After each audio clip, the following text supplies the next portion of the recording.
welcome back to my channel, and today I'm doing another baking video. I am going to be making a cake from Baking YesterYear, which is a cookbook of this guy who makes videos on TikTok. I've really enjoyed his videos, and then somebody got me his cookbook for my birthday. My kitchen is a mess right now, so I'm not going to be lifting up all the ingredients like I did when I made the macaroni and cheese. So I'm just going to read the ingredients here. So I'm making the chocolate mayonnaise cake. I'm really excited to do it because I know he said it was good. So the prep time is 20 minutes and you gotta bake it for 45 minutes. The ingredients are mayonnaise, granulated sugar, all-purpose flour, cocoa powder, salt, baking soda, water, and vanilla extract, and whole milk. When I originally watched his video on TikTok, he really enjoyed making it, and it actually tasted good. Like, the mayonnaise doesn't taste like mayonnaise when you eat the cake. It adds like a tanginess to it. At least that's what he said. I'm really excited. My goal is to eventually make everything in this cookbook, except for he has a worst of the worst section. Not gonna venture into that. Okay, so the first step is to cream together the mayonnaise and the sugar. Here's the mayonnaise. Fun fact about me, I like mayonnaise. I put them on my sandwiches and everything. Hate the smell.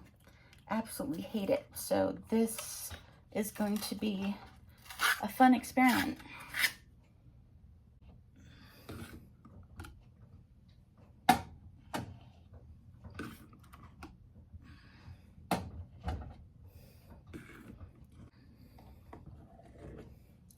Got a spoon because I feel like that is gonna help the process go by faster. And I really hope that this recipe is true and actually tastes good.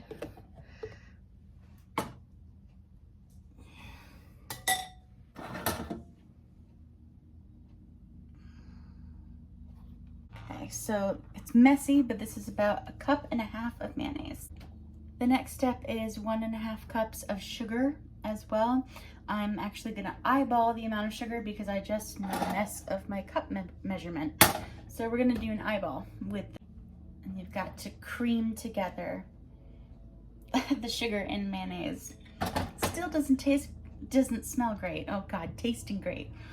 The next step is to combine in a separate bowl all the dry ingredients.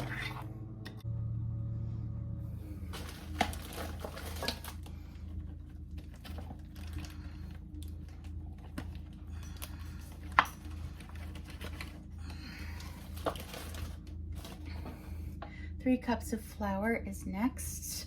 No, that looks pretty messy.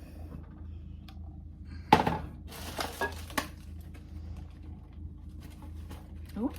The next is 5 tablespoons of cocoa powder. This is the first thing that actually smells nice. And again, I'm gonna make a mess, but we're gonna get it done.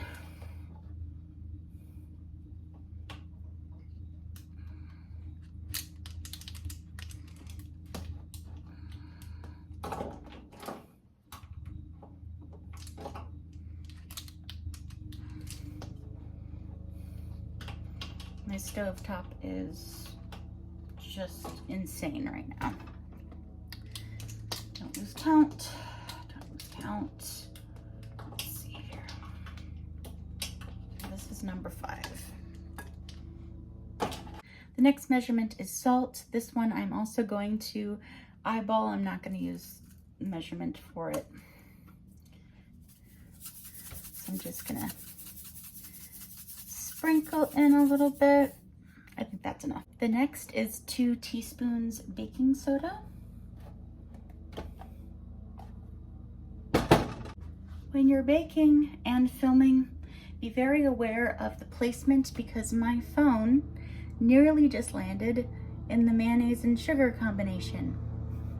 I think I would have had to get a new phone at that point.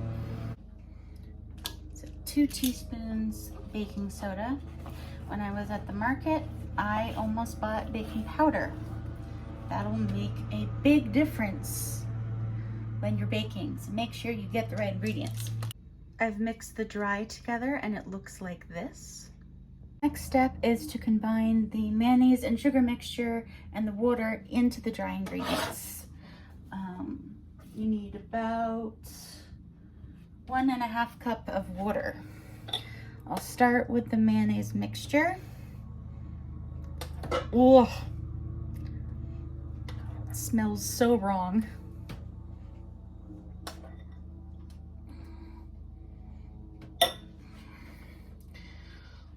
Mix that up a little bit with 1.5 cups of water. I'm still using the messy mixing cup because it's gonna get the rest of the mayonnaise in with the rest of the recipe. So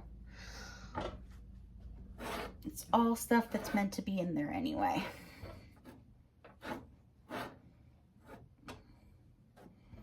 It smells like brownie batter.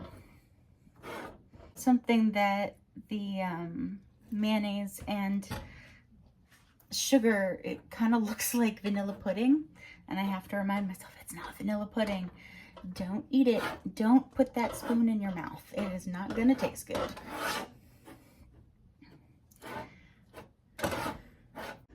The mixture now looks like this, which is almost like a chocolate mousse consistency, and that's when you put it in the pan and it's ready to bake. This is what it looks like in the pan, and you preheat the oven to 375 degrees Fahrenheit and cook to 40 to 45 minutes. This is what the cake looks like all baked. It's got cracks at the top. It's baked all the way through. And now I'm gonna make the frosting or the icing. Once you mix all the ingredients for the icing together, it's gonna look like this. I'm gonna wait for the cake to cool a little bit more before I add the frosting onto it.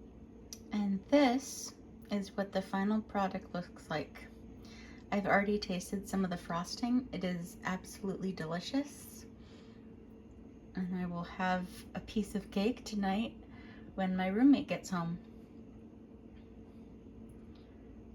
Happy baking!